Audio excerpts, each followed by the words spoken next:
सर्वप्रथम जे सगळे लोक ज्यांनी मला मनापासून हार्दिक शुभेच्छा माझ्या वाढदिवसाच्या दिल्या, त्या सगळ्यांचा मी मनापासून पहिल्यांदा आभार मानतो.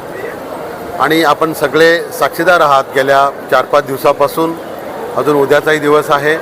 हा सप्ताह खऱ्या अर्थानं आपण एक चांगल्या पद्धतीनं वाढदिवस मी घरगुती साजरा करू शकलो असतो, कुठेतरी हिल स्टेशनला जाऊ शकलो असतो. पण 40 वर्ष झाली. तुम्हाला सगळ्यांना माहिती आहे की माझं घर फक्त मी माझा समाज नाही मानलं, पण पूर्ण समाज माझं मी घर मानलं. त्या माध्यमातून मी प्रत्येकाशी असा अटॅच झालो आणि ते सगळं प्रेम मी अजातशत्रू गर्वाने अभिमानानं सांगेन की मी अजातशत्रू आहे. मला कुठल्या आज तुम्ही अनेक पक्षाची लोकं या ठिकाणी बघितलीत, अनेक त्या ठिकाणी संस्था बघितल्यात. कुठलंही राजकारण मी भारतीय जनता पार्टीचं आहे म्हणून कोणी आलेलं असं तुम्हाला कधी दिसलं असं मला वाटत नाही. आणि हीच माझी अचिव्हमेंट आहे की गेल्या 40 वर्षात माझ्यावर प्रामाणिकपणे सगळ्यांनी प्रेम केलं. आणि मी काय दिलं त्यांना, तर उलट ते सगळे माझ्याबरोबर आत्तापर्यंत संघर्ष करत आले.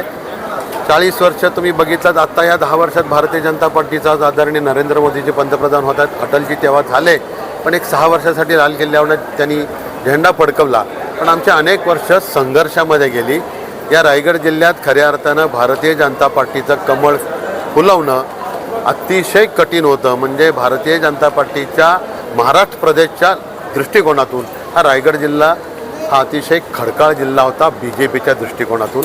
पण त्याच्यावरती सुद्धा कमळ फुलवायचं जेव्हा आम्ही सगळ्यांनी, माझे जुने सगळे सहकारी माझ्यावर जेव्हा काम केलं, मी त्यांना द्यायला माझ्याकडं कुठलं आर्थिक असं कुठलं गणित नव्हतं, कुठे एखादा सरपंच आमचा सदस्य नव्हता.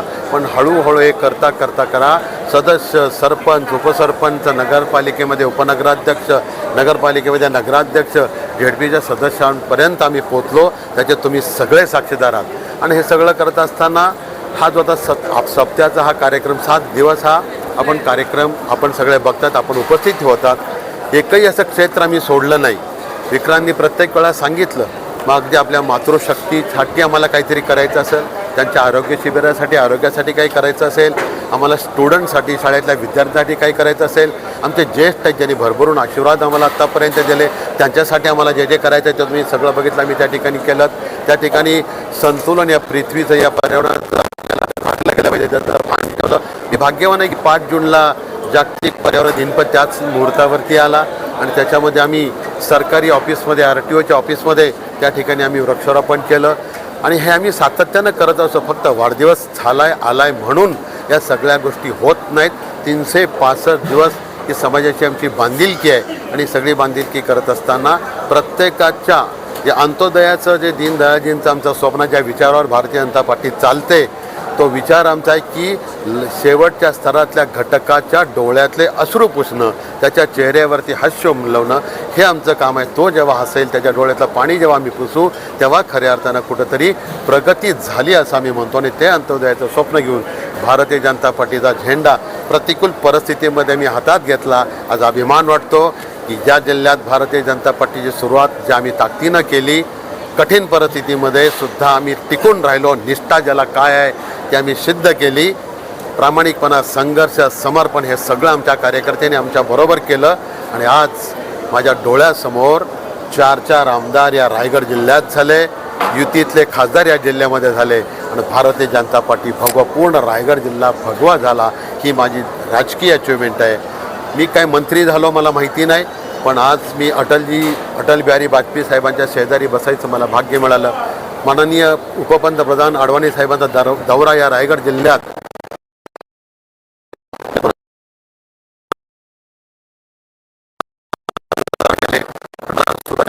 3 दिवस त्यांच्याबरोबर फिरण्याचं, त्यांच्यावर राहण्याचं, त्यांच्याकडे संवाद करण्याचं भाग्य मला मिळालं.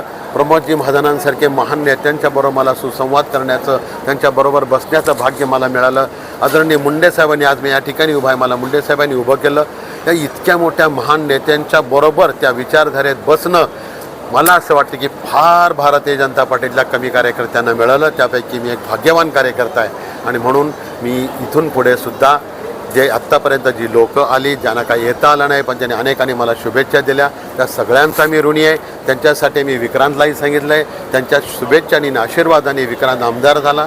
आणि आम्ही त्यांची बांधिलकी तुम्ही सगळ्यांनी बघितली की या 6 महिन्यात विक्रांतजींनी किती मोठं लोकांची जी काय शेतकरी, तो पक्ष कुठला आहे मला माहिती नाही, तो शेतकरी आहे, त्याचा नैनाचा विषय सुटला पाहिजे.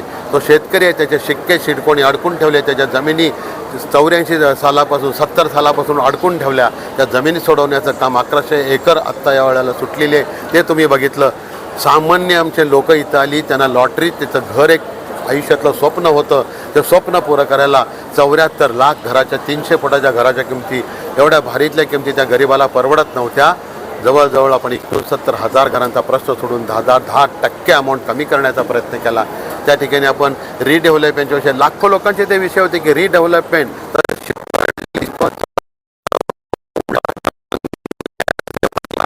जायचं होतं कुठं, तो सुद्धा प्रश्न सोडवला, तो पूर्ण झाला. आणि त्याच्यानंतर तुम्ही आत्ता रजिस्ट्रेशनचा विषय होतो, गोरगरिबांनी विचुंबा सुकापूर परिसरामध्ये जे घरं घेतली त्यांचं रजिस्ट्रेशन अडकले, लाखो लोकांनी पैसे अडकून त्यांनाही आत्महत्या करायची वेळ आली, तो सुद्धा विषय विक्रांतीच्या माध्यमातून सुटला. इतक्या पद्धतीनं आम्ही काम करतोय. मी फक्त एवढीच विनंती आपल्याला करणार आहे की तुम्ही हा चौथा स्तंभ आहे लोकशाहीचा, बाळशास्त्री जांभेकरांच्या पावित्र्य जे लेखणीचं आहे ते तुम्ही यातून तुम्ही सिद्ध करताय आणि मी बघतोय तुमची मेहनत. इतक्या दिवस झालं तुम्ही उन्हामध्ये सगळीकडे आमच्या बरोबर आहात. हे सगळं करत असताना विक्रांतजींचं जे काय काम करतोय त्याला तुमचे आशीर्वाद राहू द्या, एवढीच या ठिकाणी विनंती करतो. थांबतो. जय हिंद, जय महाराष्ट्र.